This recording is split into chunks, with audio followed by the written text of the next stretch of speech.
Hai Mam, kita nyambung lagi ya Mam malam ini. Sorry keputus. Belum ada.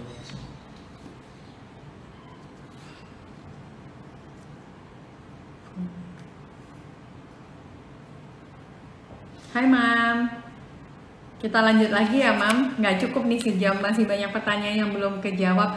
Oh ya Mam, saya mau reminder untuk screenshot IG Live hari ini. Kemudian Mam sharingkan ke teman-teman apa yang Mam dapat. Tag 3 orang temennya, tag Hagen dan tag Fongnecha. Ingat ya Mam, karena besok akan diundi.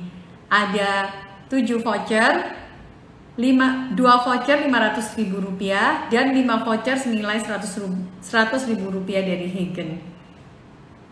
Oke, kita bisa undang Dr. Elizabeth untuk join.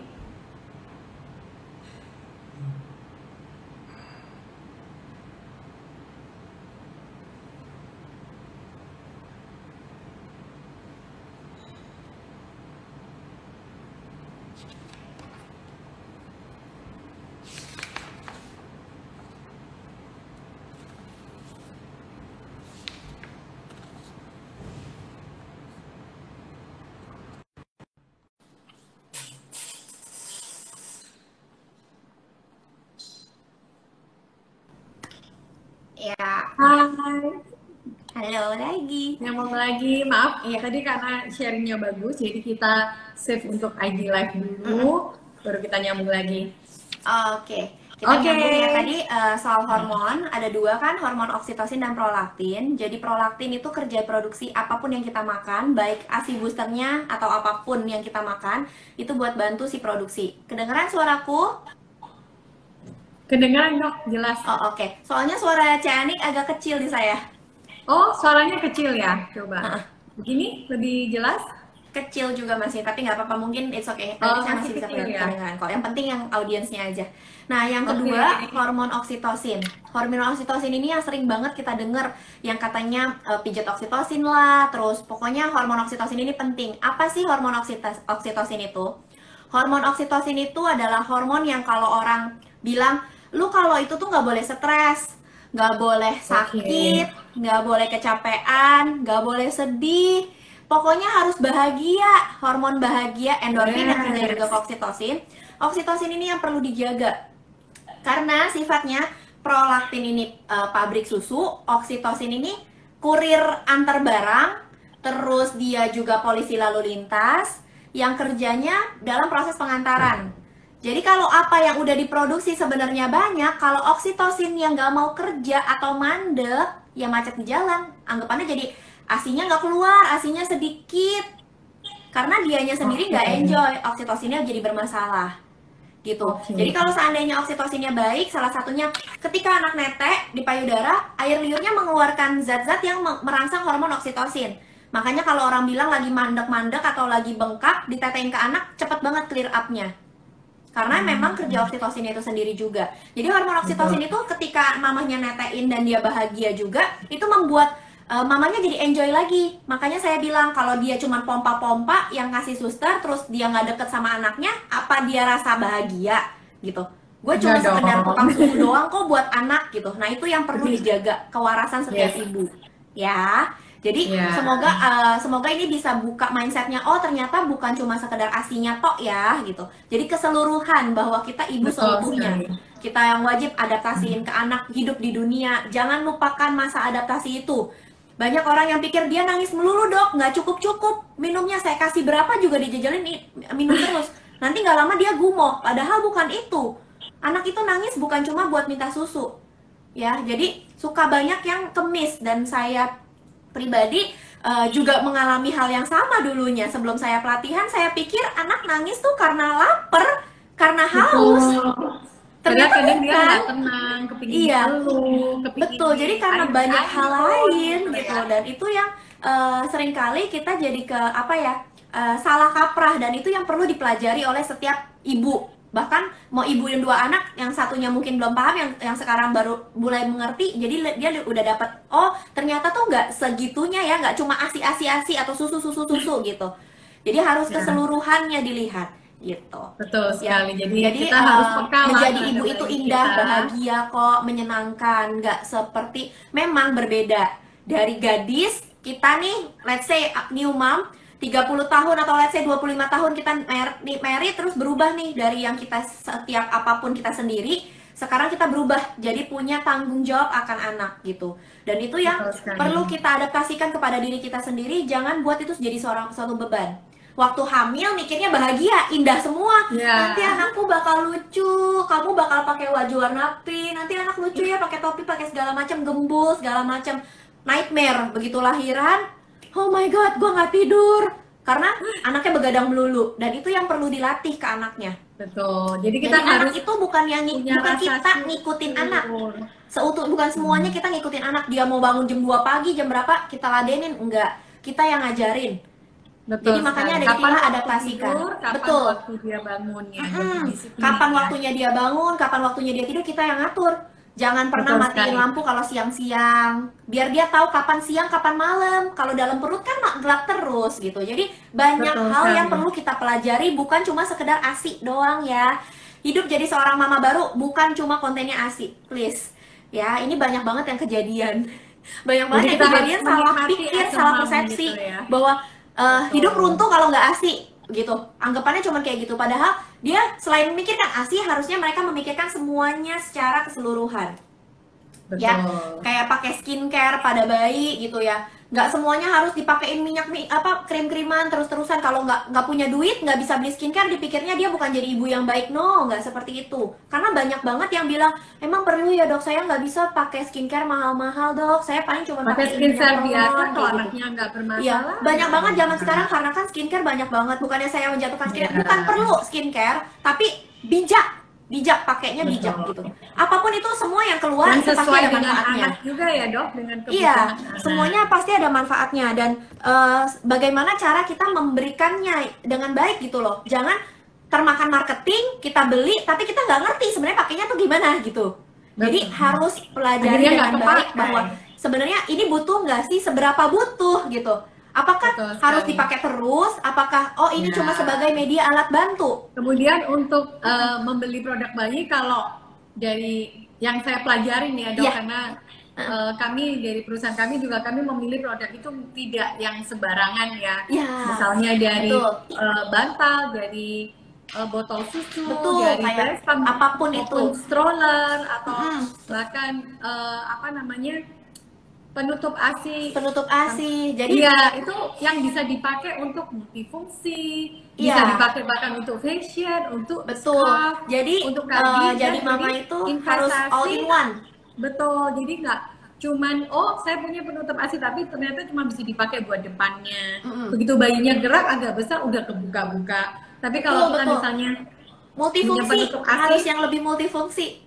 ya jadi Itu buat ibu scarf, hack banget. Jadi bahkan maksudnya iya. beli satu tapi bisa semua. Betul. Aku ada bahkan tuh kayaknya kalau nggak juga salah apa ya yang bisa bagus buat ya, selimut. bentuknya tuh kayak modern Babitsa. banget, Babitsa itu Ya, juga bagus Babitsa. ya. Jadi Babitsa itu Ya, bagus. Babasi Nah juga itu punya itu bagus benar-benar juga. harus kayak kita dikasih uang belanja, sekarang harus ke split bagi buat anak, itu di keep buat pintar-pintar gimana pakainya gitu. Jadi jangan Oke. sampai kebablasan pakai beli semua, ternyata yang dipakai cuma 1-2 biji. Betul, sayang banget. Ya, Mending kita sayang. beli Jadi sesuatu mendingan yang kita nilai sekarang kan udah banyak investasinya mom itu review buat ya, jangka banyak banget yang panjang. suka nge-review.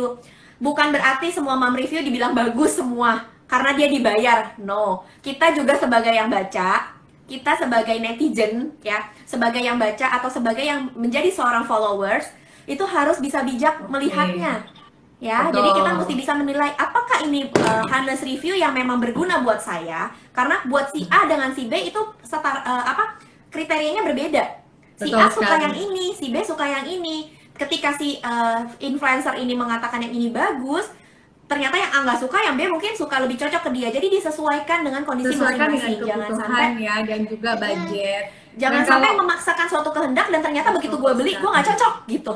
Betul, ya. Jadi betul sekali. benar-benar harus bijak lah sebagai seorang mama, kita itu pinter-pinter ngelihat, oh iya nih ternyata yang ini benar-benar lo bagus dan memang saya nggak nyesel buat beli. Terus tenang aja, kalau jadi seorang mama harus punya pelajarin apa ya namanya, tips-tips hack-hack dari mama-mama lain itu juga berguna sih. Jadi kayak Ya. banyak-banyak yang kira-kira kita nggak mampu beli atau misalnya pengen beli, kita bisa Ya, coba kita coba bisa dulu nabung atau ya, Dok. nanti bisa cicil. Jadi bukan Nabung, berarti kita betul. sampai kehilangan Harus arah gitu kalau berhikmat. seandainya nggak bisa beli kayak gitu. Ya. Jadi Kalau saya personally, saya lebih suka barang itu yang berkualitas. ya, Meskipun mahal, tapi lebih baik saya ya, saving money dan saya bisa membeli dengan kualitas yang bagus dan betul. dipakai dalam long term gitu. Ya, contohnya Iya. ini dok, saya pakai botol nih, si Hagen. Nah, ini saya nggak cuma pakai buat minum gitu. Nah, Bukan itu ini sebenarnya bukan untuk jualan Kak. selling ya. Selling, Kak. Misalnya kayak Hagen ini kan ada takarannya dok. Nah, anak saya yang umur yang SD kelas 3 kan suka baking. Sebenarnya saya Iya. punya botol ini untuk kontainer sih kayak jadi misalnya ada snack begitu buka kan nggak habis masukin atau kadang buat anak-anak berangkat ke sekolah. Nah, tapi sekarang berfungsi banget buat bikin kue, buat bikin apa aja gitu semuanya. loh. Betul. Jadi Multifungsi ini, Kak, dan saya senang banget jadi misalnya mama-mama yang udah punya botol itu kemudian nanti anaknya udah 2 tahun misalnya udah Ya. nggak pakai botol bisa dipakai buat tempat snack, bisa kalau traveling bisa buat tempat empasi, tempat apa aja bahkan jadi botol minum mamanya. Saya sih Betul. senang sekali gitu loh. Dan kemudian juga bahan juga penting ya dok ya. Jadi gini, untuk Hagen sendiri ketika saya kenal Hagen, saya tuh langsung excited. Keren ya, lucu ya, maksudnya bagus ya gitu. Ini saya juga Langsung membeli jatuh Hagen. cinta kayak dok sama Iya, Vespa-nya. betul. Dan kemarin jujur ini sebagai mama, jangan lihat saya sebagai Iya. dokter. Ya, Iya. saya sebagai mama ya. Saya ini nyobain merek pompa tuh sampai 13 pompa. Semua termasuk manual ataupun elektriknya. Jadi Elektrik. saya udah cobain elektrik dan manual. Kalau manual itu hanya 2-3 merek. Dan saya benar-benar amazed sama ini. Pompa. Kesannya cuman kayak simple banget kayak gini ya. Ini manualnya, aku sih kalau dibilang, maksudnya kalau ditanya, dok saya direct breastfeeding, terus saya nggak mampu beli electric pump. Beli ini aja. Sungguh, ini beneran nggak bikin kalian gempor. Ini, aku bukannya jualan, tapi beneran aku ketika suka, beneran aku kalau nge-review tuh sebisa mungkin aku kasih lihat kok pada saat aku pakai story gitu ya, aku lagi story aku kasih lihat gimana aku pakai, bener-bener kalau enak pasti kelihatan enak, kalau nggak enak pasti kelihatan nggak enak. Nah jadi kalau ketika pakai ini cepet banget keluarinnya, dan ini kan ringkas banget, cuman pakai gini doang, lu nggak apa-apa lah lu bawa begini doang, sama ini udah tinggal ditutup doang kalau seandainya udah kelar. Dan yang tadi saya ada bilang sama Cece, siapa tahu nantinya ada botol sedot supaya peralihan pada anak 6 bulan pertama boleh pakai botol dot. Ketika dia mulai 7 bulan, dia belajar pakai botol sedot, dia bisa pakai sedotan. Jadi, pakai botol dotnya, kita ajarin juga supaya anak nggak ketergantungan pelan-pelan ya. dot. Iya, nggak ketergantungan sama nipple dot. Karena nanti begitu mulai peralihan menyapi, itu juga jauh lebih gampang. Oke, jadi dia tidak cari dot maupun dari kasarnya. mamanya ataupun dari botolnya ya. Iya, dari botolnya. Jadi ngebantu ya. Jadi misalnya Hagen, nah kalau sekarang kan baru ada botol teguk. Anak udah mulai belajar botol teguk itu usia sekitar 10 bulan lah, 10-11 bulan tuh udah belajar teguk. Oke. Dan teguknya Hagen kan kecil, jadi tuh bisa belajar kok sebenarnya. Kita belajar buat dia pegang, apalagi anak-anak yang diajarin BLW. Jadi itu nice ya. Jadi menurut saya, makanya tadi saya bilang hack sebagai seorang mama tuh bukan cuma sekedar lu belajar cuma buat lahiran, asi enggak. Tapi keseluruhan. Benar-benar keseluruhan. Makanya saya kalau ke pasien juga ditanyain, dok saya tuh capek banget segala macam. Saya ajarin sharing juga, diajarin juga dari segi psikologisnya. Karena psikologis mama dengan bayi itu benar-benar harus kita latih. Makanya orang bilang jadi mama itu harus waras. Benar. Ya, karena betul. Pokoknya yang penting positif dan bersyukur. Kita udah dikasih Tuhan anak itu suatu yang luar biasa, amazing gitu loh. Mungkin kalau yang saya alamin capek-capeknya itu paling ya 5 tahun pertama, 1 tahun pertama itu pasti paling capek. 3 tahun udah mulai berkurang, 3 tahun udah mulai pinter nih. Nah 5 tahun udah mulai rileks, cuma mata kita harus awas karena kan mulai apa sih, bisa berani manja dan sebagainya. Nah, tapi kalau udah misalnya udah gede, kita tuh lebih capek pikiran loh. Cuma kita kangen masa-masa kecil, masa-masa bisa dipeluk, digendong-gendong, itu kangen. Padahal dulunya waktu gendong, aduh tangan sampai pakai koyo semua, bener nggak dok? Semuanya indah. Iya kan? Oh iya dok, maaf. Gedong menyusui itu Iya, sebenarnya tidak ini membuat banyak gedong sekali menyusui. pertanyaan yang masuk. Ya, sorry. Nggak apa-apa, nggak apa-apa. Oke, kita Oke, kita nah nggak ini apa-apa. tadi ada pertanyaan penting nih. Nah, ini banyak sekali ya mama-mama yang lahir sesar atau normal. Oh, Kebanyakan yang lahir sesar itu kenapa ya asinya kadang udah 2 hari baru keluar. Kalau normal langsung biasanya. Itu apakah ada pengaruh dari hormonal gitu, Dok? Sebenarnya bukan dari pengaruh hormonal pasti. Jadi gini, ketika ibu-ibu yang lahiran normal, hormonnya kan adaptasinya secara langsung. Ketika Betul. sesar, jadi maksudnya langsung adalah, ketika langsung itu maksudnya adalah gini, kalau seandainya orang lahiran normal kan benar-benar secara natural, hormonnya bekerja keseluruhan, hormon oksitosin pas dia mulai cengkram rahim, kan kalau kita lahiran makanya dibilang diinduksi, induksi itu sebenarnya masuk hormon oksitosin. Kalau induksi itu sebenarnya masuk hormon oksitosin, dan oksitosin itu bekerja untuk pengeluaran ASI.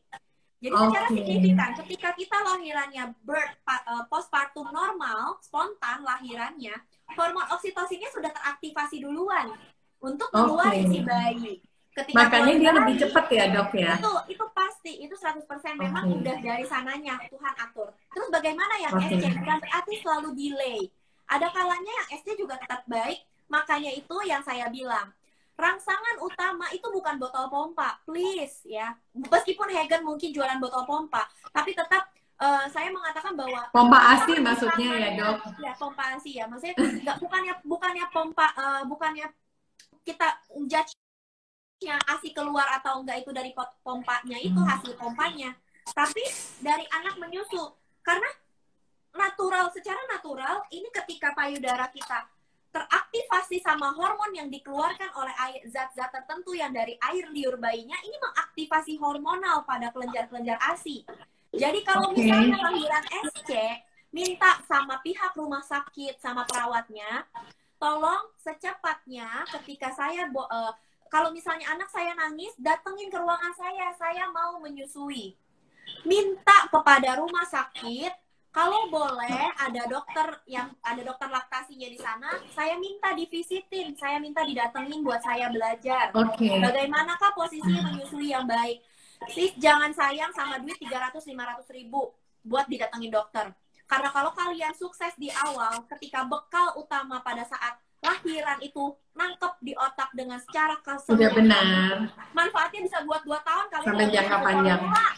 Kalian bisa bikin formula. Pintar. Moga-moga di sini nggak ada toko susu ya, maaf. Ya, ada toko susu, saya di enggak, bukan itu enggak. Saya bukan berarti saya sendiri sebagai konselor laktasi, kita konselor laktasi di seluruh dunia, bukan berarti musuhan sama susu formula, bukan. Betul. Kita bukan musuhan, tapi ketika kita tahu yang terbaik, ya, apa salahnya kita jadi marketingnya Tuhan buat memberikan produk yang Tuhan udah kasih gratis. Yes. Menghemat uang, ya kan? Jadi jadi kalau misalnya ada susu formula, ada kalanya kita pakai susu formula buat orang-orang yang masih mix nih, mungkin masih dengerin. Saya pakai susu formula, Dok. Gimana caranya saya bisa beralih supaya ASI saya makin banyak, susu formulanya nggak jadi dipakai? Itu ada caranya. Ada caranya. Jadi bukan berarti terus-terusan pakai gitu, enggak. ASI kalian bisa naik kok, bisa naik produksinya. Asal susu formulanya berani pelan-pelan diturunkan, bukan di cut off secara langsung. Betul. Jadi intinya gini ya, Dok. Misalnya mama-mama yang memang mungkin ada sakit sesuatu lah ya. Iya. 1-2 penyebab hal, kemudian tidak bisa mengasihi, kita juga nggak judge. Oh iya, nggak judge sama sekali. Apapun kita lakukan terbaik untuk bayi kita, gitu ya. Jadi kalau memang bisa full ASI, itu yang terbaik. Tapi kalau memang itu punya masalah, boleh datangi. Tetap semangat ya. Laktasi udah banyak banget ya, konselor laktasi, dokter laktasi, konselor. Meskipun bukan dokter atau konselor yang mengerti betul secara keseluruhan bagaimana proses bisa memberikan ASI itu, kalian bisa relaksasi. Karena kalaupun nggak punya ASI, nggak bisa ASI nih, udah 4 bulan anaknya saya pakai susu formula full gitu. Apakah saya bisa mungkin memberikan ASI? Atau misalnya anaknya usia 2 bulan, saya cuma pakai susu formula, Dok, sekarang udah 2 minggu nggak pakai ASI. Bisa nggak balikin ASI-nya? Bisa. Ya, itu gimana, Dok? Bisa. Gimana caranya? Bisa banget. Jadi caranya. Maksudnya jedanya berapa lama, Dok? Nggak pakai jeda sih, Cah. Jadi gini, misalnya anaknya udah 2 atau 4 bulan lah, atau 6 bulan lah. Nah, kemudian dia, aduh kok kering, dan anaknya merasa lapar terus, akhirnya dia kasih formula nih. Sebelum empasi ya, kita cerita. Nah, kemudian mamanya ini kepingin mengasihi lagi, karena itu terjadi sama saya sih waktu dulu. Betul, Nah ini juga bisa banyak ya. pertanyaan seperti itu gimana menstimulasi supaya bisa lagi? Jadi Sama gini, masih ada 5 pertanyaan lagi nih dok. oke, nggak Mungkin apa-apa, it's okay. ya. Aku tuh kalau misalnya makanya mungkin bisa dibilang aku sering bablas ya memang karena aku happy kita sharing. Bukan Iya, masalah bukan it's a karena blessing apa-apa, ya. ya bahagia ketika bisa membantu orang lain di luar sana yang mungkin nggak kenal sama Betul. saya gitu kan. Nggak kenal sama aku, tapi ketika bisa mendengar ini, mungkin Tuhan menjawab doa-doa Banyak mereka. yang terinspirasi, Iya, terbuka lewat wawasannya di IG laktasi. Live dari Hagen, lewat Hagen bisa bantu memediakan kita bisa ngomong, itu tuh bahagianya beda gitu ya. Bukan cuma Thank sekedar you. iya, bukan cuma sekedar apa-apa gitu. Jadi makanya saya paling senang Yeah. kalau bisa diajak IG Live, ayo kapan gitu saya sempetin gitu kan. Jadi kalau seandainya masa waktunya ini semakin cepat, semakin baik pasti. Anak usia 1 bulan yang usia 2 bulan pasti jauh lebih cepat prosesnya daripada usia 4 bulan. Lebih Betul. gampang, lebih gampang dibandingin anak usia 8 bulan itu pasti. Karena ketika anak Tapi usia bisa, 2 bulan, Dok. bisa. 100% atau ada yang gagal? 100% sebenarnya bisa depends on seluruh indikatornya. Indikatornya maksudnya dari kesiapan seorang mamahnya sendiri. Kesiapan dari mamahnya untuk kembali rela capek. memberikan ASI ya. Rela capek dulu karena untuk menstimulasi ulang kita anggapnya kayak baru lahiran lagi. Rela jadi capek, kita harus PTM lagi meskipun nggak keluar. Kita belajar untuk relaksasi, balikan skin to skin, balikan bonding sama anaknya. Kita balik untuk menstimulasi produksinya, rajin mompa meskipun mungkin nggak keluar. Kita mungkin bisa pakai ASI booster yang mungkin kita akan coba beberapa jenis. Atau mungkin bisa pakai obat-obat tertentu yang buat stimulasi keluarnya si hormon ini lagi, aktivasi lagi. Karena bisa. nenek aja atau ibu yang tidak melahirkan aja, ibu yang adopsi anak, dia bisa full sukses ASI. Oh, amazing. Bisa, yes, Tuhan itu ajaib banget. Jadi kalau nenek-nenek, kalau misalnya kalian mungkin yang dengar, bisa searching Google, Nanay Ines, salah satu yang sering memperlakukan itu orang Filipina. Ini konselor laktasi di Filipina. Dia sering banget memperlakukan nenek-nenek, mertua-mertua yang menantu-menantunya mungkin stres berat, depresi, peralihan, diaktifin nenek-neneknya ini yang pada bawel-bawel bilang menantunya nggak bisa punya ASI, nenek-neneknya yang kasih suruh ASIin gitu. Jadi beneran bisa aktif lagi. Jadi mengambil bagian biar nggak cuman menjudge menantu ya. Iya, ternyata memang bisa dan itu benar-benar dibuktikan. Jadi ada perlu titik-titik yang mesti dimasas, distimulasi, mengaktifasi kelenjarnya lewat breast massage itu ada. Benar-benar kalau memang niat relaksasi, memang niat itu harus komitmen ya, komitmen bukan dari mamahnya aja, tapi komitmen dari suami, komitmen dari lingkungan sekitar rumah. Karena support. Karena komitmen dari mama mertuanya, izin sama mama mertuanya ketika satu suara mau relaksasi, datanglah ke konselor laktasi, datang ke dokter laktasi, pasti akan dibantu. Karena kenapa? Ketika cuma mamanya doang, bapaknya setengah-setengah mau sih dok, saya ASI, tapi kalau saya dengar anak saya nangis, saya nggak tega, itu hampir sering gagalnya. Jadi harus kuatnya tujuannya mau mengasihi, ya udah ditekatin aja, just simple thing, semua support, jadi itu bisa sukses.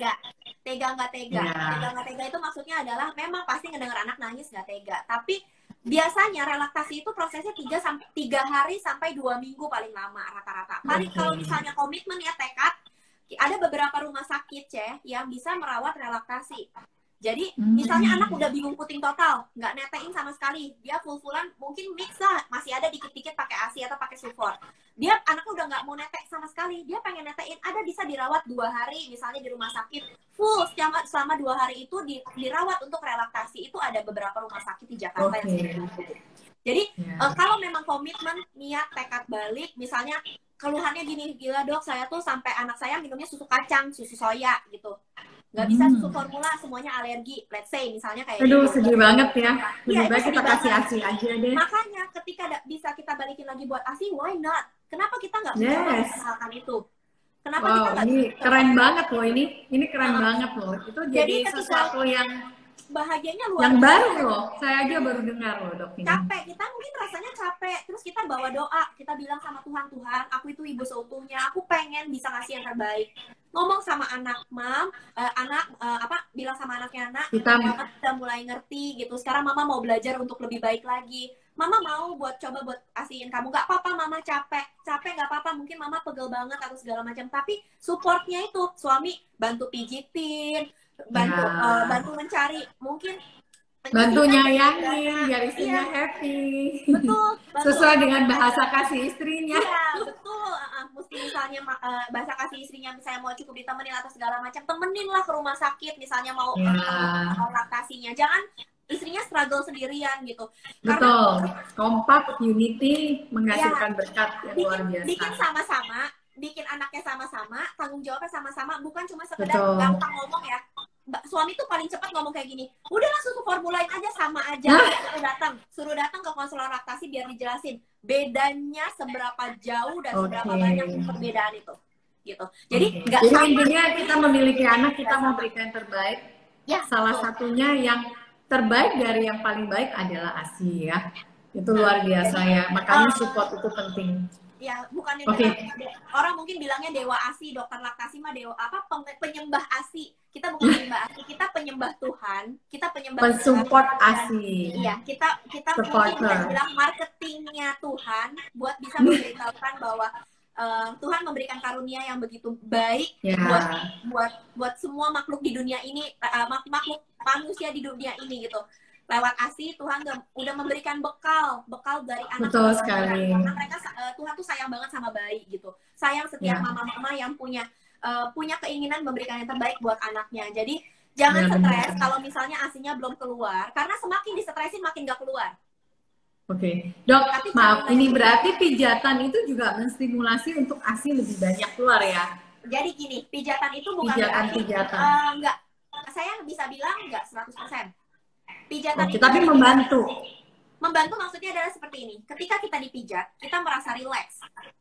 Kuncinya itu. Jadi bukan pijatan payudara. Kalau misalnya kita ngerasanya asinya seret atau mulai ngerasa gerenjel-gerenjel, bengkak-bengkak atau gimana lah gitu ya. Bukan berarti kita butuh pijit-pijit payudara yang sampai kayak gimana, bahkan sampai memar. Ketika memar, asi makin turun. Rasa sakit itu membuat penderitaan pada mama, itu membuat bukannya membuat asinya jadi lancar, enggak, makin seret. Jadi bagaimana? Maksudnya bila terjadi kayak membatu itu harus bagaimana? Kalau membatu itu, mijatnya itu ada tekniknya. Jadi bukan mijat sampai yang kayak panggil ibu pijat dia sampai biru, merah-merah. Aduh, sakit sekali itu. Bukan seperti itu. Jadi ketika ada yang bengkak-bengkak atau ada yang tersumbat atau misalnya ada keluhan gerenjel-gerenjel tidak tuntas, kayak kita lagi capek banget, biasanya keluhannya seperti itu ya. Mamanya lagi sakit atau mamanya lagi capek atau biasanya gendong di satu sisi terus direct breastfeeding gitu kan, begitu direct breastfeeding clear up nanti nggak lama begitu lagi, atau orang-orang yang epping karena nggak bisa pakai pompanya dengan baik dan benar. Jadi teknik memompa juga harus diperhatikan. Jadi bukan berarti mompa ya udah pencet-pencet atau press-press gitu aja, enggak, ada tekniknya. Setiap ada massage relaksasi dulu ya dok. Modenya itu harus digunakan. Jadi jangan beli pompa, misalnya punya pompa Hagen tapi nggak ngerti cara pakainya tuh jangan. Kalau misalnya nggak ngerti kok kayak saya nggak maksimal ya, pompa saya udah mahal tapi saya nggak maksimal. Coba cari tahu salah di mana. Apakah cara saya pakai pompanya itu salah? Karena banyak orang yang misalnya beli Hagen, massage enak nih pelan doang, dia pakainya cuma nyet yang nggak bakal maksimal, atau dia pakainya yang hisap kuat aja terus yang nggak bakal maksimal. Jadi ada tekniknya. Jadi harus ada seninya lah. Ada tekniknya. Jadi dipelajari karena setiap pompa Hagen. Gimana dok? Coba share dok salah satunya yang dokter pakai. Misalnya kan saya Hagen ya. Kalau misalnya Hagen, kuncinya adalah gini, pompa ASI itu untuk membantu proses pengeluaran dikala bayi itu tidak menyusu langsung pada mamahnya. Benar kan? Jadi misalnya mamanya lagi nggak sama-sama bayinya, jadi dia pompa. Otomatis pompa itu dilakukan miripin sama pergerakan bayi menyusu. Misalnya, kalau misalnya aku lagi pegang yang manual. Kalau misalnya pakai yang manual, bukan berarti shot gini doang, bikin pegel doang, enggak kayak gitu ya. Jadi kalau misalnya mompa awal-awal, perhatikan bayi menyusu itu ada awal-awal tuh pasti gini, tedet kayak menstimulate. I mean like kayak ngegeli-geli inputting. Oke. Kayak kalau misalnya lagi sama suami mah kayak foreplay lah gitu, Ya. main gitu, kasarnya kayak gitu ya. Nanti kalau misalnya udah gitu kan berasa tuh seret gitu, kayak ada setruman kecil, terus kayak ser deras. Begitu juga pada saat pakai pompa ASI manual, misalnya pakai pompa Harus ASI manual, pelan-pelan dulu ya, Dok. pelan-pelan, tedet. Nanti kalau misalnya udah ser gitu, udah mulai kerasa, tahan, lepas, supaya kayak Oke. contohnya zet, itu dinyamanin. Jadi bukan berarti kayak gini, ininya pegel banget. Ya. Jadi itu ada Nah, nanti tekniknya. kalau udah mulai relax, sudah mulai Ya. lancar, jadi pakai Lancar, baru yang diatur, lebih dalam. diatur lagi. Nanti kalau misalnya udah mulai pelan, udah mulai isapannya kayak kok kayak nggak keluar, stimulate lagi. Begitu juga Oke. dengan pompa elektrik. Pompa elektrik itu kan ada modenya. Mereka buat tuh ada mode massage, stimulate, biasanya ada tulisannya massage atau stimulasi atau pakai gambar-gambar gitu ya. Itu kan ada Betul. fungsinya. Jadi bukan berarti tukang pompa tuh jualan ABC, modenya ABC yang dipakai A doang, atau yang dipakai C doang, atau yang dipakai B doang. Enggak, pakai ABC itu dengan cara yang baik gitu. Komplit ya. Iya, komplit secara keseluruhan. Jadi ketika modenya on, ya udah stimulate dulu. Oh, oke, stimulate-nya mungkin massage. Kira-kira 2-3 menit begitu mulai deras pindahkan ke mode yang suction-nya. Jangan terlalu kencang, payudara itu harus dicintai, bukan disakiti. Jadi nggak ada tuh ya istilahnya, saya pakai level paling tol, Dok, paling tinggi tuh sampai putingnya melesat sampai ke tengah dalam gitu. Sampai kalau setelah pompa kayaknya moncong gitu, kayak bentukan corong. No, itu salah, keliru ya. Jadi jangan seperti itu. Sayangilah payudara kitanya, karena puting kita Jadi tuh kita juga harus bisa merawat, pakai yang benar supaya jangan sampai salah kaprah, pengen asinya keluar banyak, tapi begitu caranya. Dan cepat gitu. Iya, pengen cepat gitu. Enggak seperti itu. Gunakan pompa dengan bijak lagi. Ikuti seperti bayi menyusui. Jadi kedet. Oh, kayak gini nanti. Oh, dia kan udah mulai nyedot nih, udah mulai deras. Sedot pelan sedotnya. Habis itu nanti deep suction dilakukan buat orang-orang yang acting mom itu di terakhir maksudnya sebelum 15 menit kan misalnya pompa 15 menit, 3 menit terakhir lakukan deep suction. Maksudnya deep suction itu dinaikin levelnya pelan-pelan supaya kayak kita menghabiskan sisa-sisa ya. Jadi kita clear up. Jadi kayak misalnya gelas boba, logikanya ya, kita minum gelas boba seperti ini. Tinggal sisa-sisa. Cuman pakai mode massage. Mode massage kita cuma sedot kayak gini. Seperti itu. Itu massage. Kalau misalnya orang pakai massage whole session, apakah mungkin boba yang di dalam ketarik? Enggak. Harus itu logika pertama. Ya, itu untuk yang deep ya. Kalau misalnya buat yang tengah-tengah lagi ngambang-ngambang, ada kalanya cuma nyedot gitu kan. Nanti kalanya akhir misalnya buat tuntasin, mungkin cuma diminum supaya ketarik lebih dalam. Dan itu bukan dilakukan whole session. Jadi semuanya itu secara keseluruhan berkesinambungan gitu. Bukan berarti itu juga sakit ya, Dok, kalau dari awal-awal udah deep itu pasti sakit banget. Pasti sakit banget dan yang sering jadi harus lecet, ada step-stepnya. Ya. Lecet putih. Akhirnya trauma ya. Sampai crack. Aduh. Dan kalau misalnya sampai robek, itu kan penderitaan sama mamahnya. Dan banyak banget, Dok, saya udahan aja, saya nggak mau nyusuin lagi. Kalau udah crack, nanti jadi keluarnya masalah karena oksitosinnya ngambek. Ingat, ketika ada lecet, oksitosinnya ngambek. Ketika oksitosinnya ngambek, dia tutup jalan. Mandek semua. Ketika bengkak, sakit lagi. Datang ke saya, bisa datang ke mana gitu berobat. Minta obat berhenti ASI, Dok. Saya udah nggak pengen, saya nggak bisa lagi, nggak sanggup, sakit banget lecet. Dan ini lagi-lagi bijak lagi ya, Mams. Jangan kemakan marketing yang harus pakai nipple cream. Nipple cream, breastfed itu dipakai secara bijak. Jadi nggak ada pakai nipple cream everyday, no. Ya. Itu hanya kalau merasa kering, kalau misalnya pas lagi ngerasa kering, mulai nyeri misalnya, ya. Dan saya lebih suggest, dan bukan berarti pakai nipple cream aja. Jadi bisa pakai minyak makan di rumah, minyak goreng, minyak atau olive oil, boleh ya, olive oil, terus minyak minyak kelapa disangrai boleh, pokoknya minyak goreng nggak ada pun nggak apa-apa. Minyak yang bisa dimakan itu juga bisa memoisturizer dari payudara kita sendiri. Dan yang paling penting kalau misalnya kita ada mau apping, mom, atau mau pompa kayak mau nyusuin, setelah menyusui atau setelah memompa, wajib bersihin payudaranya. Jangan biarkan berkerak lengket-lengket. Nah, kalau sebelum pompa juga harus dibersihin ya, Dok ya, Sebenarnya dengan nggak air perlu kalau hangat. sebelum Oh, mompa. nggak perlu ya. Nggak perlu. Kenapa? Karena sebenarnya ASI kita tuh kayak betadine, steril. Jadi, oke, Ya, jadi nggak bisa betadine. basi gitu Dan istilahnya dia ya. ada antiseptiknya, beneran. Ada antibakterinya. Wow. Seperti yang kita bilang, dia punya antibody, dia punya Kecuali antibakteri. kita berkeringat, basah sekali, kadang kan habis Nggak ngelahirin apa-apa kan juga. banyak Nggak apa-apa pengeluar. juga. Oh, it's okay ya. Nggak Oke, apa-apa juga. jadi nggak usah, Even kita pokoknya enjoy keringetannya aja, kayak malah ibu-ibu selesai. dasteran, abis ngepel segala macam netein, nggak usah bersih-bersihin, nggak apa-apa. Yang Oh penting gitu, justru yang setelah, penting tangan kita bersih. ya, yang penting justru Tangan ya. setelahnya. Betul. Betul, Setelahnya, oke. kenapa kayak gitu? Setelahnya juga harus dibersihin. Kenapa setelahnya? Karena ASI mengandung itu kerak lengket. tadi ya, Dok? ASI itu Oke. lengket. ASI lengket, apalagi kalau misalnya habis netein kan belepotan campur sama air liur. Ya, Ketika lengket, dia akan berkerak di area puting. Ketika area, berkerak, jadi dia tidak akan lancar alirannya. menyumbat saluran ASI. Nah, saluran Oke. ASI yang tersumbat itulah yang kadang-kadang hygiene seorang mama, kadang mandi buru-buru, baru mandi anaknya udah nangis, Nah, asal basah, ininya belum tentu dibersihin.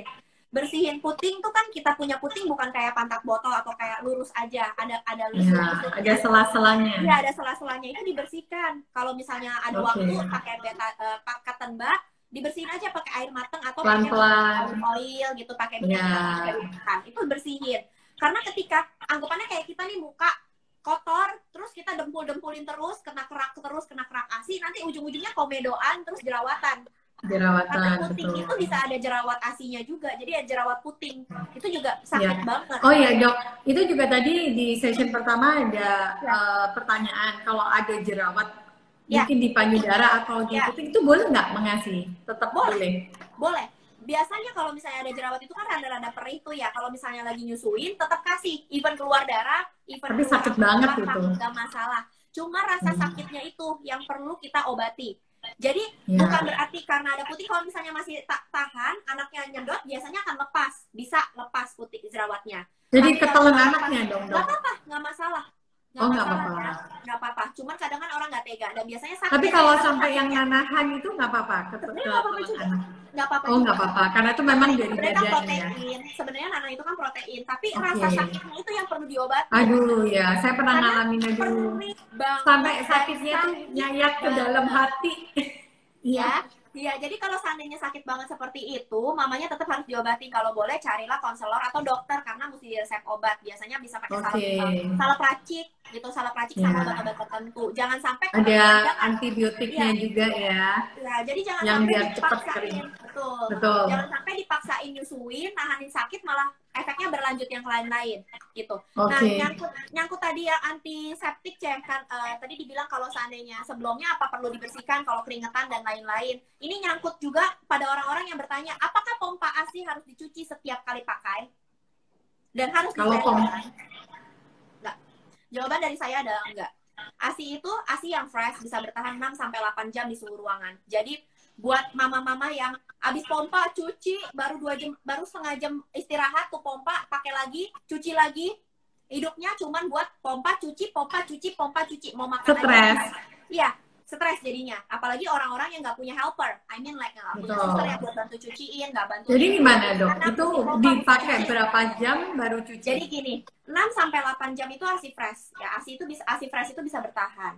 Ketika dia habis pompa, ketika dia habis pompa, kalau misalnya habis pompa kan uang nih susunya, taruh disimpan lah, let's say kan dia netein misalnya, dia simpan ke kulkas. Pompanya ini kan udah keluar nih, tinggal bercak-bercaknya aja. Kalau kita geli, kita kocok aja pakai air mateng, nggak usah air panas. Air hangat juga boleh ya. Oke. Cipratin, udah dicipratin gini, tutup aja. Takut ininya ketutupan, ambil plastik atau kresek, zipper, or apapun, boleh sumpel, boleh tutup begini. Kalau misalnya nggak ada tutup. Ya steril ya. Kalau nggak ada tutup corongnya, tapi kalau misalnya punya tutup corong tinggal tutup. Atau kalau saya ini hacks ya dari saya, tips dari saya. Saya kalau habis mompa atau habis nyusuin, misalnya mompa, ini habis mompa, lap, tumpal, taruh. Simpel banget ya. Ya, cuma segampang itu. Emang nggak ada serabut-serabutnya? Serabut-serabutnya tinggal diginiin, kan udah nempel, ini kan masih basah-basah kan, tinggal nempel, nggak mungkin lah sampai ke bawah-bawah, nggak. Atau mungkin juga bisa pakai aluminium foil lebih awet ya, Dok? Boleh, bebas. Itu kan dia corongnya ditutupin gitu, jadi Ya. bakteri atau debu-debu, Iya boleh, itu boleh. di Tapi udara tidak masuk. kalau saya kan nggak mau ribet, orangnya tuh, ya udahlah gitu, nggak mau ribet, ya udah tinggal aja ditaruh di meja. Nanti pakai lagi. Jadi kira-kira 3-4 kali baru dia cuci steril. Paling baik. Tapi kalau dalam kondisi pandemi ini mungkin kalau di tempat-tempat kerja agak susah ya, Dok. Jadi gini, untuk tempat bekerja, depends. Tempat bekerjanya apa? Kalau misalnya kayak di office sebenarnya masih nice. Banyak yang konsul sama saya perawat, Dok, saya mesti pakai APD dan lain-lain sebagainya gitu kan. Nah, kalau yang kayak gitu, jadi depends on posisi lokasinya. Kalau seandainya lokasinya masih dalam batas yang cubicle office, terus dia punya office sendiri atau ruangan sendiri, no need to worry sebenarnya menurut saya. Jadi hygiene-nya dijaga ya, cukup mamanya cuci tangan wajib ya setelah misalnya mau ngapa-ngapain sebelum pompa ya cuci tangan, bersihin semuanya dalam keadaan baik-baik aja. Nah, kalau seandainya dalam lingkungan terbuka, jangan kayak saya pakai tisu doang. Kalau bisa pakai plastik zipper. Ya, kemudian nasinya cepat-cepat ditutup ya, Dok ya. Ya, ininya ditutup. Supaya amit-amit ya, misalnya mompanya itu di satu ruangan mungkin ada 2-3 mami, ada yang bersih cepet-cepet ditutup, gini kan aman gitu ya. Jadi habis pompa cepet-cepet ke sana sih. Ya gitu ya. Tutupnya juga. Jadi benar-benar langsung ditutup, langsung disimpan. Kalau misalnya ada orang bilang apa perlu dimasukin ke cooler bag biar dingin atau misalnya dimasukin ke kulkas. Jujur kalau saya ya sebagai seorang pumping mom juga, saya itu nggak suka kalau di rumah saya nggak bakalan masukin ini ke kulkas, no. Tapi kalau saya kerja bawa cooler bag kan biar ringkas, ya udah dimasukin ya sekalian, nggak masalah. Rapi lah gitu. Ya, tapi kalau di rumah saya nggak. Kenapa? Ketika ini dingin, nempel di sini, perhatiin, puting kita tuh mengkerut. Iya. Areola kita tuh mengkerut kedinginan. Jadi itu malah agak sedikit menghambat proses rileksnya si payudara. Maksudnya ini, Dok, asinya yang udah diperas. Kalau asinya meskipun di tempat kerja juga harus tetap disimpan kan. Kalau misalnya dimasuk kerja kan berarti pulang ke rumah baru dikasih ke anaknya. Iya, kan lama ya. Itu boleh dikulkasin atau boleh ke cooler bag yang kita bawa. Kalau jadi at least awet gitu ya, karena kan tahannya betul. Depends on masih timing. Fresh. Jadi, kalau misalnya mau kasih fresh, kan misalnya mompanya jam 10 ya kan pulangnya jam 6 sore ya, masih lama itu masukin cooler bag. Tapi lain halnya kalau misalnya mompa misalnya kita pompa jam 4 gitu kan. Terus misalnya buat apping mama gitu yang belum bisa belajar direct breastfeeding, yang jam 4 itu pulang nyampe rumah kan jam 7 misalnya. Itu nggak usah dimasukin langsung. Kasih aja yang fresh itu. Jadi nggak usah dimasukin ke cooler bag. Biarkan saja suhu ruangan. Tinggal ganti aja kasih. Tinggal dikasih. Karena kenapa? Ingat ya, ASI itu ada sel hidupnya dan sel hidup ini akan rusak sedemikian rupa dengan perubahan suhu. Keluar dari payudara, suhu ruangan ada yang rusak. Sel hidupnya ini loh, antibody segala macamnya itu. Masuk ke kulkas, dia akan makin rusak. Suhu dingin akan rusak tuh. Begitu dipanasin, dipanasin, sebagian besar penurunan kualitas lagi ya, Dok ya. Jadi penurunan kualitas itu signifikan ya, berlaku. Jadi makanya saya bilang direct breastfeeding apa yang terbaik ya, iya, karena all-allan benar-benar fresh langsung anaknya. Tapi kalau buat orang yang pumping, bijaklah manage itu penggunaannya. Jadi semakin bisa fresh, semakin baik yang didapat oleh anak kualitasnya. Bukan berarti yang apalagi kalau mungkin kalau pakai Hegen enaknya gini ya, Dok. Habis pumping tinggal ditutup, tinggal udah kasih. Jadi nggak kena partikel bebas, nggak kena udah. Tinggal lepas. Dan kita nggak cuci botol 3 kali, Dok. Iya itu juga lumayan. Jadi nggak capek cuci terus gitu. Ya, jadi benar-benar itu juga lumayan salah satu multifungsinya Hegen dan itu bantu kita banget ya. Jadi daripada beli susu formula, lebih baik sukses menyusui dan sukses ASI dengan beautiful peralatannya. Ya, jadi boleh agak beli banyak itu bisa buat nyimpan karena panjang kok umurnya gitu kan, nggak bisa. Nah, salah satu tipsnya nggak usah terlalu sering cuci pakai gitu karena kalau sering cuci pakai ini tuh jadi rusak botol seplastik. Maksudnya akan jauh lebih cepat rusak dibandingin orang yang lebih jarang cuci gitu ya. Karena kan ya namanya meskipun plastik udah grade yang paling baik, tetap harus sebisa mungkin dirawat, pakainya. kita rawat, tetap dirawat, karena ya. kena sikat botol atau misalnya pakai sikatnya yang ada aja, bukan brush yang baik, kan dia akan mengikis terus. Ya, sayang sekali. Betul. Ya, betul. Untungnya Hagen tinggal pakai tangan. Ya. Jadi pakai spons juga bersih. Ya. Betul, kadang pakai tangan kalau lupa ya. Bijak lagi itu ini ada pertanyaan lagi. Ya, nah, bagaimana cara metode ini, waktu kita juga udah terbatas. Bagaimana cara metode amenoralaktasi? Sangat berpengaruh atau banyak juga yang harus dipertimbangkan? Saya kurang paham maksudnya apa itu ya?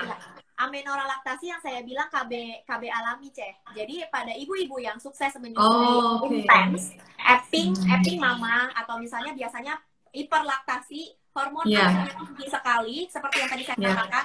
Hormon hamil dengan hormon ASI itu kerjanya cenderung berkebalikan.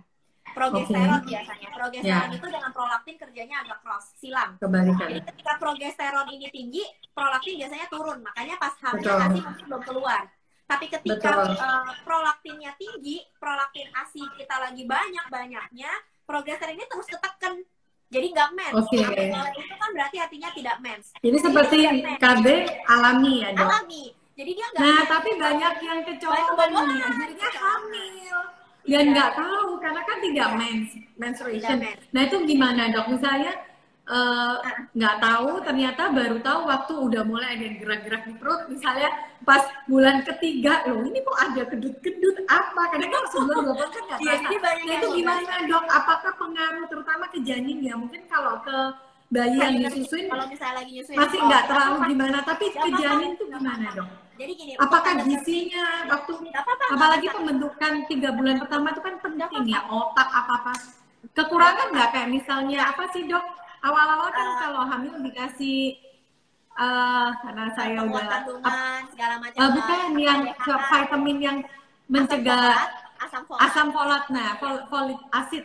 Nah, itu apakah pengaruh dengan gizinya bayi waktu pembentukan untuk otak, saraf, dan sedangkan asam folatnya kan mungkin diproduksi ASI ada, tapi kan udah kesedot gitu loh. Oh iya, jadi sebenarnya gini, untuk tandem nursing pada kondisi-kondisi amenoralaktasi yang kebablasan kemudian hamil gitu ya. Jadi kalau saya mau kasih tahu dulu pada orang-orang yang amenoralaktasi, jangan 100% bangga gitu. Jangan 100% bangga, oke gue nggak pakai kondom, gue nggak pakai KB, terus tembak dalam, nggak bakal hamil. Saya belak-belakan aja ya, nggak apa-apa ya. Ini udah mama semua kan yang nonton, udah ada bapak-bapak juga. Sudah nikah kurang lebih, atau yang belum. Iyalah, ini kan ibu-ibu. Jadi gini, kalau seandainya memang kita amenore, puji Tuhan, maksudnya kayak kita dikasih nggak pakai KB-KB-an, terus bisa nggak mens gitu. Karena nggak mens itu happy sih kadang-kadang, supaya nggak risih kan tiap bulan gitu kan. Jadi jangan happy 100% senang. Jadi kadang-kadang kita mesti bijak juga, mesti tahu dulu seberapa amenorenya. Biasanya kan nifas itu kan 40 hari pertama lahiran keluar tuh bleeding darahnya. Ya. Terus ada masa-masa kira-kira 1 bulanan lumayan istirahat tuh, jadi nggak keluar flek-flek lagi, lumayan bersih. Nanti next month-nya mungkin ada mens. Buat bersih-bersihnya mungkin, jadi dia bulan-bulan kedua mau ketiga mungkin ada mens. Nanti tiba-tiba ASI lagi banyak-banyaknya di bulan-bulan masuk ketiga, tiba-tiba nggak mens gitu kan, bulan 3, 4, 5, 6 itu nggak mens, karena memang ASInya lagi banyak banget. Mungkin pada saat lagi banyak-banyaknya banget, ini memang kita lagi nggak subur-suburnya. Di masa-masa yang lagi tinggi-tingginya produksi ASI bisa kita lihat, biasanya kita produksi ASI misalnya cuma 50, 80, sekarang jadi 150, jadi 200, itu memang lagi banyak. Itu aman. Biasanya itu cenderung aman. Tapi yang bahaya berarti yang di bulan ke-1, ke-2 ini ya. Setelah 6 bulan, saya nggak mens 15 bulan, Cek. Saya anak pertama nggak mens 15 bulan. Anak saya yang kedua, saya nggak mens 17 bulan. Jadi saya baru mulai mens. Jadi aman, itu tidak pakai apapun. Ketika lagi nggak subur seperti ini, sebenarnya 6 bulan pertama, istilah amenoralaktasi berlaku buat 6 bulan pertama. Ini KB benar-benar hanya 6 bulan pertama ya, mama-mama, jangan bisa percaya nanti anaknya setelah tiba-tiba kalau 6 bulan pertama hati-hati. Maksudnya hati-hati bukan berarti kita pasti masih subur banget, enggak. Karena kenapa? Pasti ketika 6 bulan kan anak mulai MPASI. Komposisi ASI yang kita ciptakan biasanya pada ibu yang direct breastfeeding ya. Anak mulai MPASI, Berubah. anak tetenya udah nggak sebanyak biasanya. Tapi kalau Oke. ada mix dengan pumping, pengeluarannya kan masih tetap banyak. Biasanya itu Ya. akan tetap neken hormon progesteron tadi, prolaktinnya masih tinggi Betul. kalau ada di mix dengan pumping. Tapi ketika anaknya direct breastfeeding, anaknya mulai makan, pasti akan berkurang gitu. Jadi tergantung sekuennya dan situasinya, sikonnya, dia tuh umur berapa. Biasanya kita percaya tuh 6 bulan. Setelah itu hati-hati, KB tendang boleh. Kalau nggak mau pakai kondom ya KB tendang, keluarin dari luar, takut kebobolan. Ya. Oke. Atau ya Jadi intinya dijaga tendang. setelah itu, setelah 6 bulan ya. Tapi kebanyakan, makanya anak pertama nih, ke anak kedua tuh kebanyakan rata-rata nih, bisa bedanya tuh cuman 11 bulan, 12 bulan loh. Ya, Itu jadi ya kalau tetap. kita kebablasan ya. Tetap harus Ya, jadi yang hati-hati sendiri lah. Memang ya kan semuanya. tapi kan lebih aman ya. mungkin pakai test pack kali ya, Dok. Bukan test pack, apa yang untuk tes pakai kesuburan itu. Ya boleh. Off boleh, test, boleh. ya off Ya, test. boleh. Cuman ya kadang repot. Bisa pakai itu ya. Tergantung, balik lagi. Emang kalau mau nunda ya udah hati-hati sendiri. Kalau misalnya mau pakai KB spiral boleh. Kalau misalnya pakai pil, carilah jangan yang mengganggu hormon ASI-nya. Jadi jangan ada progesteronnya. Jadi dikonsultasikan lagi ke konselor laktasi dan juga obgynnya. Tapi kalau misalnya memang niat pengen hamil, nggak mau, emang sedapatnya aja Tuhan kasih, kayak saya 15 bulan habis itu ya saya nggak pernah tembak di luar, misalnya, jadi kayak ya udah keluar gitu kasarnya ya, jadinya aja. Kasus yang tadi Cece Ani tanyain soal tandem nursing itu nggak apa-apa. Jadi kalau seandainya mamahnya itu hamil tanpa ketahuan, atau misalnya memang hamil udah ketahuan tapi masih mau nyusuin anaknya yang lebih besar, maksudnya anak pertamanya atau anak keduanya itu hamil lagi, tetap mau nursing, tetap mau nyusuin, tetap mau pumping, tapi anak di dalam kandungannya itu gimana, tetap aman. Ya, tetap aman ya. Tetap aman. Sawarnya berbeda atau alirannya berbeda kok. Yang buat plasenta mana, yang buat ASI mana. Sebenarnya asal mamanya makanannya harus diperhatikan ya, gitu ya, Dok. Ya, jadi jangan diet-dietan lah, jangan apa. Ya, asupan gizinya karena ini seperti 3 orang ya, Dok. Betul. Direct breastfeeding masih hamil. Dan itu boleh berapa lama, Dok? Boleh berapa lama terserah. Yang penting perhatikan ini. Yang penting adalah ketika hormon ASI itu bekerja, oksitosin kan bekerjanya untuk kontraksi rahim. Ini yang paling penting. Betul. Ketika tandem nursing, oksitosinnya kan keluar. Oksitosin itu kalau sampai kontraksi rahim, ini yang ditakutkan oleh setiap orang. Takutnya keguguran. Jadi kalau mau tandem nursing, please jangan konsultasi lah ya. Ya, jangan acuh. Beberapa obgyn yang nggak paham soal ASI pasti mereka cari aman. Udah stop aja nyusuinnya. Terus anak gue kasihan dong, tiba-tiba berhenti ASI. Nggak seperti itu. Ada caranya. Jadi kalau seandainya memang udah tahu hamil, kasih tahu ke anak pertama, ajarin, nah, mama udah mulai isi dede gitu. Mama ada dede di dalam perut. Kalau nanti ASI-nya berubah rasanya, nggak apa-apa ya. Kita pelan-pelan ya. Mama tetap mau coba nyusuin kamu gitu, diajarin di sounding, ajarin ke anaknya supaya pelan-pelan bisa lepas, jangan di cut off kalau misalnya memang tiba-tiba hamil gitu ya, jangan sampai pakai obat pemberhenti ASI kalau bisa. Kalau misalnya lagi hamil terus anaknya udah di sounding terus masih nyusuin, kalau misalnya sampai terjadi rasa kram yang berlebihan, kan kita tahu ya kalau lagi kita suka ada nggak enak ya perutnya. Nanti pada hamil juga kan kita biasa rasa nggak enak. Tapi kalau ngerasa begitu anak nyusu nih, begitu pompa atau begitu ser kan lagi tarik, terus ini kram sakit banget. Nah itu yang perlu aware, hati-hati. Kalau kayak gitu. Jadi kita wajib was-was sendiri ketika anak nyusu, oh masih aman, ini masih kayak biasa aja, oke. Tapi tetap konsul terus ya, maksudnya kontrolnya tetap dijaga, jangan berarti kita cuek-cuek aja, enggak. Tetap kontrol. Tapi kalau seandainya cuma geremet-geremet, oh nggak apa-apa. Sambil diajak ngomong, nak, Koko atau Cece-nya atau kakaknya masih minum susu, nggak apa-apa ya. Kamu mama sambil pelan-pelan. Pokoknya diajak komunikasi supaya paham. Tapi kalau memang kondisi fisiknya nggak memungkinkan ya, we have to stop. Betul. Kalau kita memungkinkan harus stop. Dan satu lagi, ASI itu akan berubah. Jadi kalau misalnya nanti hamil terus lagi masih nyusuin, ASI-nya biasanya cenderung lebih encer dan rasanya cenderung lebih hambar. Rasanya cenderung lebih hambar. Makanya nanti anak yang gede tuh biasanya akan lepeh sendiri, nggak suka sendiri. Jadi dia akan bisa Karena jadi nggak enak ya. berubah, ya. Jadi dia Berubah, bisa merasa, oke. ini kayaknya udah nggak sama ya. Nanti Nah, sampai kita kalau kasus seperti itu mau nggak mau ya kita harus kasih sufor ya dok. sebenarnya sufor itu nggak perlu Coach ya. Atau Tadi saya ya bilang fresh ya. milk lah kalau umurnya Fresh udah milk. cukup. Aku lebih setuju Ya, fresh milk. intinya Ini like kayak dikasih yang bukan ASI mau Betul. nggak mau deh. Ya, Atau betul sekali. dari Jadi kalsium yang lain. segala Kalau sesuatu. misalnya anak udah cukup gede boleh pakai kalsium suplemen atau dari makanan. Oke.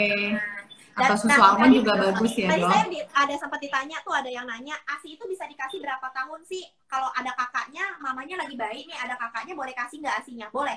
Boleh. Tadi udah dijawab ya sama Ya, dokter. jadi mengenai ASI itu 7 tahun ya, sampai anak usia 7 tahun, ASI itu boleh dikasih. Masih ada manfaat buat anak sampai usia 7 tahun. Jadi misalnya kakaknya umur 5 tahun, ada kakak lagi umur 3 tahun, terus mamanya baru lahiran, pompa, ada ASI fresh. Kasih aja ke kokohnya, misalnya lagi mulai batuk pilek, pokoknya kasih aja yang fresh itu. Oh, maksudnya untuk kakaknya, iya. Iya, buat kakaknya itu boleh. Iya, Itu boleh. iya. Sampai 7 tahun ya. Tapi kalau untuk proses menyusuinya sampai kapan? Direct breastfeeding 2 tahun. 2 tahun. Kenapa 2 tahun? Penting. Karena kenapa 2 tahun? Karena psikologis. Secara psikologis, anak itu setelah usia toddler, dia harus belajar menyapi atau belajar tidak netek lagi. Tidak netek lagi, tapi kalau mamanya masih mau pompa, silakan. Cuma biasanya rata-rata mamanya males.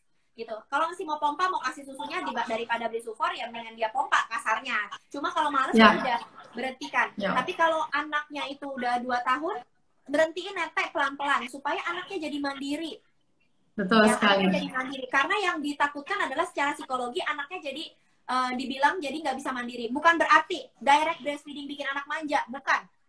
Anak manja atau enggak bukan tergantung kita mendidiknya. Ya, betul. Karena ada masanya sendiri, memang nempel, mungkin anaknya cenderung akan dikit-dikit netek, tapi diajarin sounding ke anaknya. Kalau mamah lagi di luar, sabar ya nak, kita cari tempat dulu buat netek. Jangan iseng-iseng sama kayak gitu. Ya, kan malu gitu ya. Iya, kadang kan orang kan suka memilih untuk pumping, apping mama karena merasa seperti itu. Nanti gue gak mau anak gue risih atau segala macam, anaknya ngeglendot dulu. Enggak, masa ngeglendot anak tuh ada masanya. Anak udah 3-4 tahun udah mandiri banget kok. Bahkan dia udah gak mau lagi kita gendong-gendong, cium-cium segala macam. Karena biasanya 2 tahun udah sekolah. Gitu, anak udah gede mami. Jadi masa itu dinikmatilah. Jangan cuma mau jadi mama, tapi mau jadi enaknya doang. Gitu. Betul. Harus ada pengorbanan ya dok.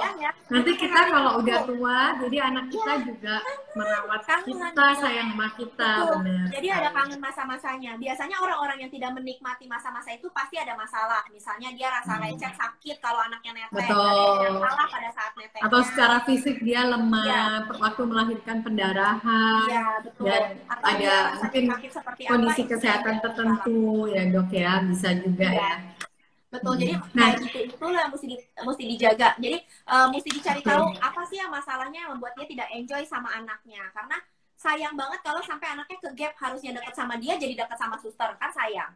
Karena seorang mama itu harus secara keseluruhan. Jadi sounding itu adaptasiin, ajarin anaknya apa yang penting, apa yang mau kita ajarin itu yang penting kayak gitu. Betul. Nah ini pertanyaan terakhir dok. Ya, terakhir. Jadi masalah mama-mama ini yang menyapi itu kadang untuk memberhentikan aliran ASI, dan ini tinggal 1 menit memberhentikan, dan kemudian biasanya masih bengkak dan sakit itu gimana? Karena waktunya udah habis, mungkin kita jadi kalau poin-poinnya agak cepat ya.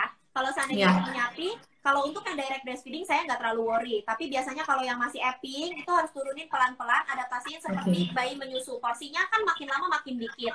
Oh, jadi dikurangin pompanya, nggak usah sampai kering ya dok? Ya, seperti kayak hyperlaktasi ya dok? Betul. Supaya otaknya terupdate. Oke, ternyata anaknya butuhnya dikit nih. Ya, betul. Dikit. Jadi ya udah nggak usah produksi banyak-banyak. Jadi nggak sampai ngalamin sakit, bengkak. Jangan sampai bengkak ya dok ya. Ada. Betul. Jadi di manage sampai bengkak. Jadi jangan ditungguin sampai bengkak, abis itu dikeluarin semua, enggak.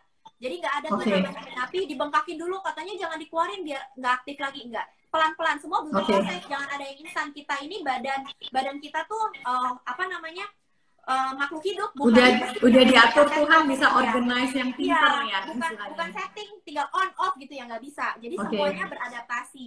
Ya, last question dok, ini pengalaman dokter sendiri waktu memakai pompa ASI Huygens elektrik. Nah itu gimana dok?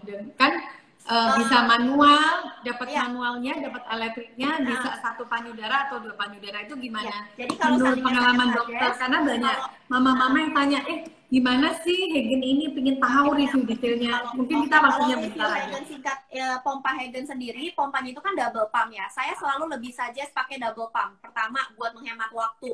Kedua, lebih efisien. Karena kenapa, kalau satu, yang satunya lagi ngerembes, sayang. Jadi kalau dua, hemat waktu. Jadi harusnya 30 menit kan jadi cuma 15 menit. Betul. Pompanya juga bisa lebih enjoy. Ya.